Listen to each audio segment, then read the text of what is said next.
Et que si en fait la pollution stagne, si déjà on voit il y a pas vert, c'est qu'on a reculé. ouais, Il y a un microclimat. Ouais, on a un microclimat qui est végétal. Et ça s'était temporairement juste 7-8 ans. Après, je suis retourné sur Tu vois, Rouen, c'était une ville.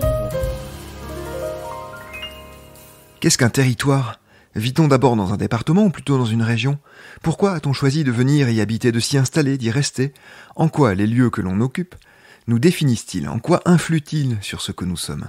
Nous sommes allés à la rencontre des Néo-Aquitains pour les interroger sur la vision qu'ils portent sur leur région la plus vaste de France, pour vous proposer une série en 13 épisodes qui s'appelle Territoire.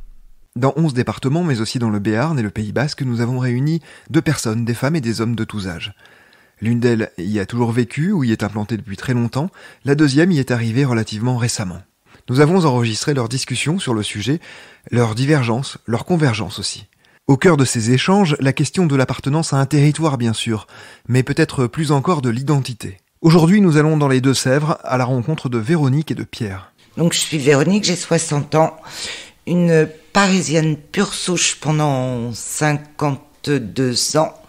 Et je suis arrivée à Parthenay, dans les Deux-Sèvres, il y a 8 ans maintenant. J'ai 2 professions. Je suis attachée de presse dans le domaine du jeune public et agent mandataire en assurance. Donc tout ce qui est patrimonial, prévoyance, santé. Pierre, 52 ans. Alors moi je suis né à Niort. J'ai vécu des petits villages avant à La Crèche, à côté de Niort, jusqu'à 4 ans. Et ensuite, j'ai suivi ma mère, qui était institutrice. Je me suis retrouvé à Mougon, entre Niort et Mel. Enfin, maintenant, on dit plus Mougon, on dit Égondigné. Et j'habite à Niort depuis pas mal d'années. Une petite escapade dans la Vienne, à Poitiers, mais sinon, oui, toujours dans le département. Alors, j'ai 2 casquettes aussi, on va dire, puisque je suis comédien d'un côté, donc des rôles au cinéma, à la télé, dans des séries, des téléfilms, et puis au théâtre. Et après, je suis réalisateur et scénariste. Et puis auteur de quelques pièces.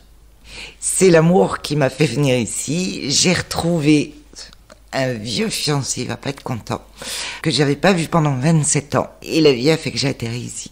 Donc on vit tous les 2 ici. Je me suis mariée avec lui en octobre 2020, pourvu que ça dure. Voilà.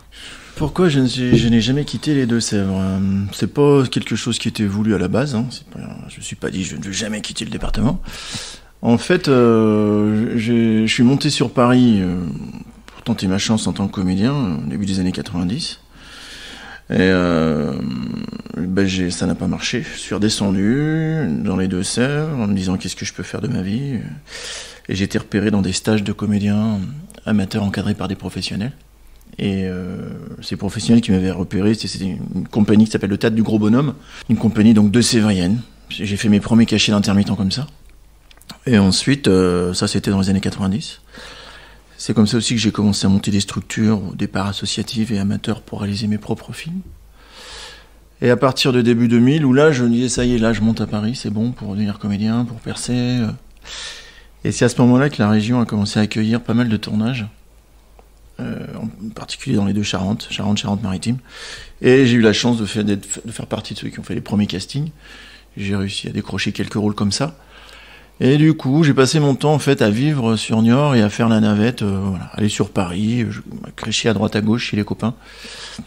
Et en me disant toujours, on va voir quand est-ce que, voilà. Et j'ai toujours vécu comme ça. Et maintenant, je me rends compte que j'ai passé toute ma vie dans les Deux-Sèvres et que ça se passe pas plus mal. Les gens avec qui je discute, vous êtes comédien, vous êtes sur Paris alors ? Je dis, non, j'habite à Niort. Ah oui, donc vous faites du théâtre ? Je dis, oui, dans le coin, mais aussi je tourne dans des séries, j'ai un agent à Paris. C'est-à-dire que maintenant, avec Internet, par exemple, les choses, on est beaucoup moins coupé du monde que dans les années 80-90.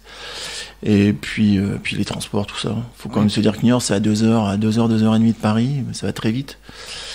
Donc, ça surprend un peu. Après, en tant que réalisateur, ce qui surprend les gens, c'est que je fais pas forcément exprès, c'est que pratiquement tous mes cours sont tournés dans les Deux-Sèvres.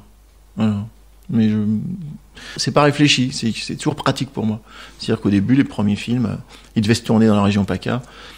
Et puis finalement, le décor convenait aussi dans le coin, et le producteur a dit, tiens, on va le faire ici. Je me suis retrouvé à tourner dans le champ de mon oncle, par exemple. Et petit à petit, ça faisait marrer les gens. Le gars, il est des Deux-Sèvres, il tourne dans les Deux-Sèvres, mais il fait des choses avec, par exemple, les gens de Groland, Christophe Salengro qui a joué dans 3 de mes cours. Et puis du coup, est-ce que peut-être cette histoire-là, est-ce que cette espèce de singularité, je m'en suis peut-être un peu servi aussi, j'en sais rien. Sans tomber dans forcément faire des choses patoisantes, comme c'est un peu aussi ce qui s'est beaucoup fait dans le coin. Réussir à être professionnel tout en étant de Sévrien, quoi, voilà. C'est pas non plus un exploit monstrueux, mais... Non, puis moi, il m'arrive souvent de faire l'aller-retour, même dans la journée, quand il y a un rendez-vous important, c'est quand même pas compliqué. Oh, non, moi, non. c'est 1h30 de train. Ben voilà. De Poitiers. De Poitiers. Qui n'est pas dans les Deux-Sèvres. Eh non. Donc oui, c'est facile quand même.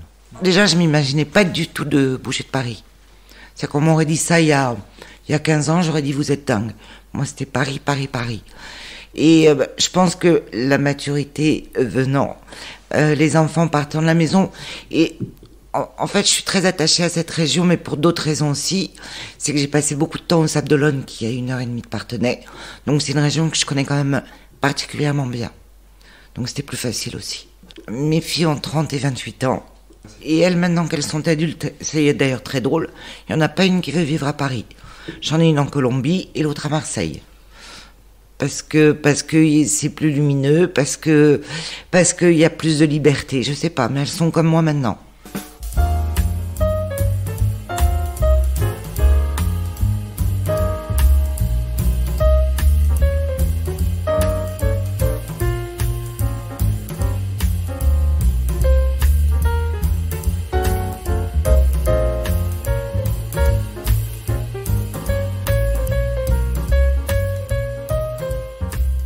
Alors moi, quand on me demande tu es d'où, je dis je suis entre Poitiers et La Rochelle. Parce que bon, Niort, il y a beaucoup de gens qui savent pas où c'est déjà. Donc à part les fouteux qui vont dire ah oui, les chamois niortais, tout ça. Marais Poitevin, ça parle. Venise verte. La Venise verte, tout à fait, madame. Ah ben moi, j'ai plusieurs régions. Donc je dis que je suis une Parisienne pure souche, mais que mon cœur est entre les Sables d'Olonne, Royan et Parthenay. Voilà, mais le bord de mer, je suis très attachée au bord de mer. Mon tendre cher m'avait prédit que je ferais pas 3 mois. Ça fait 8 ans maintenant. Parce que si t'oublies une baguette ou un petit coup de rouge pour l'apéro du soir, à 22h, c'est plus compliqué de trouver une épicerie d'ouverte. Mais en fait, tout est une question d'organisation. Y a rien de compliqué. C'est juste s'organiser différemment. J'imaginais que ça allait être compliqué pour travailler, ce qui n'a pas été le cas, puisque j'ai suivi une formation pour diversifier mes activités, ça a été assez facile. J'imaginais que ça allait être compliqué de connaître du monde. Ben, je connais pratiquement toute la ville maintenant, et il y a des bons vivants et des bons amis ici. Moi qui suis assez sportive, aller à la piscine, ça me prend pas longtemps, contrairement à Paris. Il fallait s'organiser. Aller faire une jolie marche, parce que la campagne est belle. Pas compliqué, on enfile des tennis. Enfin, tout a été très simple, vraiment. Et j'imaginais pas cette simplicité et ce plaisir avant d'arriver ici. En revanche, oui, on m'appelle souvent la Parisienne, ce qui a le don de m'énerver, parce que ça veut rien dire. Mais bon, c'est pas grave, c'est gentil aussi. Je suis beaucoup plus calme, moins stressée, moins dans le rush de la journée. Et sur ma santé, ça a eu du bon aussi, parce que du coup, je me remue plus. Voilà ce que je disais tout à l'heure, tout est vraiment beaucoup plus facile. J'ai l'impression qu'on mène une vie plus saine. Non mais ça peut paraître cliché, hein, mais d'aller à la ferme chercher la viande, la viande est meilleure. Et puis on a plein de copains qui sont agriculteurs, éleveurs, donc tout est vraiment facilité. J'étais toujours énervée, en colère, et vraiment, alors je dis pas que je me mets plus en colère, c'est pas ça, mais ouais, un apaisement complet, oui, vraiment. Prendre le temps, juste prendre le temps. Oui, parce que justement, pour avoir séjourné des longs moments à Paris, effectivement, on voit vraiment la différence. Paris, c'est une ville fatigante, comme toutes les grandes villes, c'est fatigant. Physiquement, nerveusement. Donc oui, évidemment, j'ai pu vraiment comparer le niveau de vie. Et même mes potes qui sont sur Paris, ils n'ont qu'une envie, c'est de venir habiter en campagne. Quand ils viennent, ils disent oh, « qu'est-ce que c'est cool ici !» Moi, le fait d'avoir toujours vécu ici... mes parents, mes grands-parents, les gens que j'ai fréquentés, j'ai l'impression on m'a inculqué des valeurs, ça c'est sûr. Des valeurs sur le profiter du temps présent, ne pas occulter le passé, s'en servir du passé, mais que ça soit pas un fardeau, toujours trimballer son passé. Et puis, mais mine de rien, effectivement, cette nature, cette campagne environnante, qui, si tu la prends du bon côté, c'est quelque chose d'extrêmement bénéfique. Après, je pense que moi, professionnellement, ça m'a desservi aussi. Il a toujours fallu que je prouve plus que les autres. Dès qu'on sait que je suis de province, sur un tournage, par exemple, il y a un côté, soit c'est un peu pittoresque, ça les fait marrer, soit faut vraiment montrer que je suis pas moins bon qu'un autre. Ouais, comme tout le monde. Voilà, ils ont l'impression qu'on a pris moins de risques aussi. Il y a cette façon de monter à Paris, c'est un peu les mecs qui prennent des risques, qui en veulent plus. Alors que c'est pas facile non plus d'avoir la petite carrière que j'ai eue en restant sur Niort aussi. On peut le prendre à l'envers aussi. Bien sûr. Faut se démener plus aussi pour s'en sortir. Enfin, je sais pas. Mais en tout cas, pour tout ce qui est environnement et tout, je suis complètement d'accord là-dessus. Moi, je le ressentais vraiment. Quand j'allais sur Paris, par exemple, il me fallait une journée pour me mettre dedans, quoi. Et le soir, je me sentais sale, tu te sens tout gras, tu te sens tout sale. Et c'est moi, fou, quand je reviens de Paris, il me faut 3 jours pour m'en remettre. C'est ça. Je suis épuisée. C'est incroyable, ce truc. Alors que on a vécu là-bas tout le temps. Et c'est dingue, quoi. Ouais. Non, mais même, pour en revenir à cette qualité de vie, quand on a fini une journée de boulot, effectivement, on a des jardins, on a la possibilité de se poser un petit peu, de regarder ou d'aller se balader. Enfin, vraiment, c'est une vraie belle qualité de vie.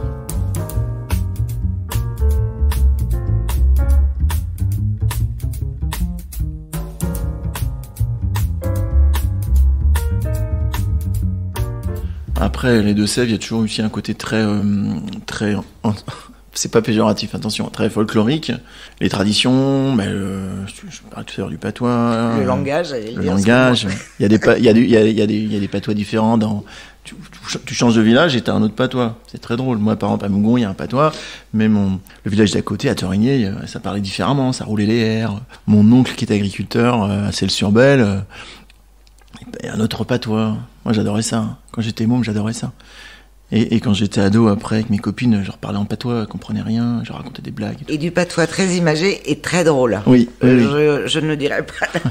Ouais, je me souviens avoir fait l'interprète à un mariage, c'est-à-dire ma cousine, et il y avait un mec qui balançait des blagues en patois. Autour de moi, il y en avait qui n'étaient pas du coin, ils comprenaient rien, et je traduisais. Moi, il y a une expression que oui. j'adore, qui dit « tu as le bousiam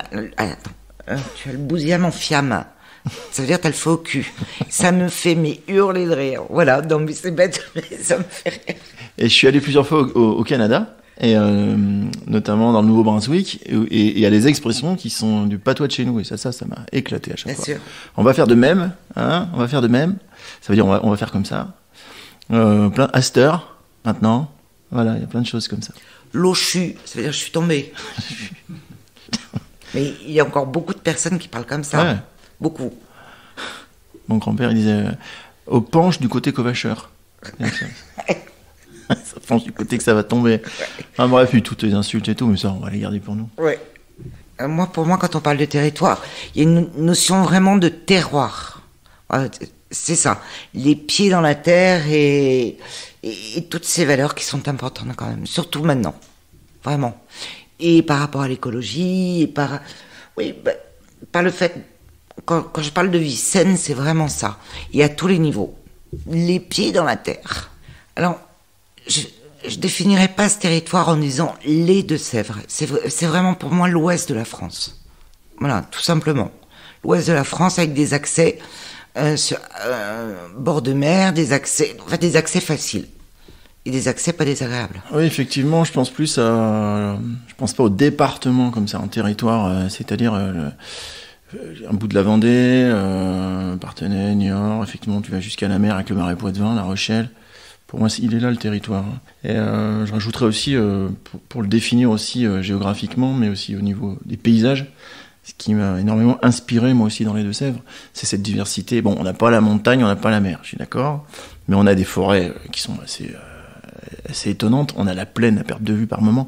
On a des champs, on a des vallées, on a des coteaux. Le bocage. On a des rivières, on a le Marais, quand même. C'est la deuxième plus grande zone humide de France, après la Camargue. Et puis ce que j'aime aussi, en venant de Deux-Sèvres, c'est ce côté, l'image des Deux-Sèvres. On peut le dire, les Deux-Sèvres, c'est les ploucs, c'est moche. Welbeck, il y a 2-3 ans, qui sort, Niort, c'est la ville la plus moche. La plus moche. C'est incroyable ce truc-là. ça m'a toujours fait rire. Le décalage entre ce que les gens, première image qu'ils ont des Deux-Sèvres, et les gens qui y vont, qui y vivent, ou même qui viennent, qui ont cette image complètement décalée. Ouais. Je pense que c'est un département très mal connu. Oui.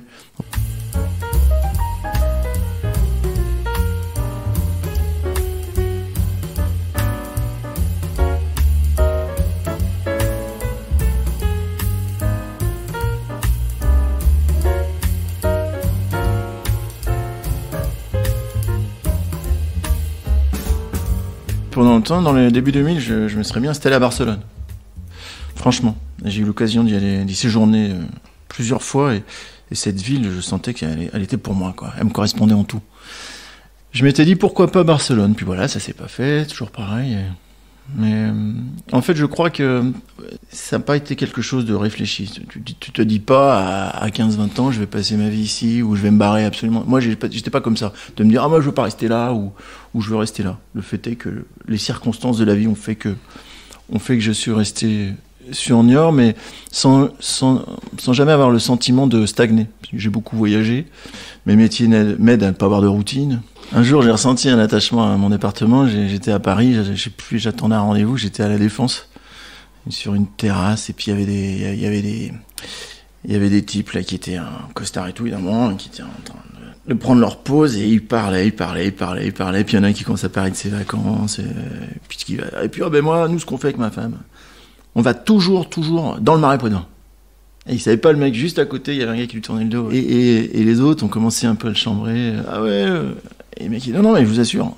Alors là, nous on adore. Parce que les marais, on s'y sent bien. Et je pense qu'on va peut-être trouver une maison et puis tout quitter pour là-bas. Et puis là-bas, les gens, ils sont comme ci, ils sont comme ça. Et tout d'un coup, je crois que c'est la première fois que des noms de Sévriens, enfin j'entendais des gens, pas de Sévriens, dire du bien des Deux-Sèvres. Et moi qui à l'époque avait un peu honte, d'être Poitevin à Paris, j'avais presque envie de me retourner et faire un grand sourire au mec et lui dire ah bah là ça c'est gentil. Mais j'ai pas l'impression qu'on soit si différents. Tu vois, ouais. Voilà. Je pense pas que ce soit la ville où tu vis qui fait la personne que tu es. On a d'abord, je pense, pas mal de points communs et ça change pas le cours des choses. La vie nous en est là où on est, enfin surtout moi, en l'occurrence ici, mais ça change pas de notre façon d'être, vraiment pas. Après on a une chance tous les deux, c'est de travailler, on est indépendants, je pense que c'est une grande chance aussi.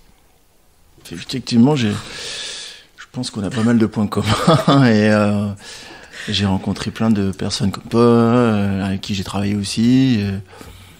J'ai eu plus de points communs, ça se trouve, avec toi qu'avec des purs de Sévriens. Voilà, on sent que la connerie n'est pas loin. La connerie n'est jamais loin. Je pense qu'on l'a bien senti. Ouais. C'est la fin de cet épisode de Territoire, la série en 13 épisodes signée Podcasting. Cette série a été rendue possible grâce au soutien financier de la région Nouvelle-Aquitaine.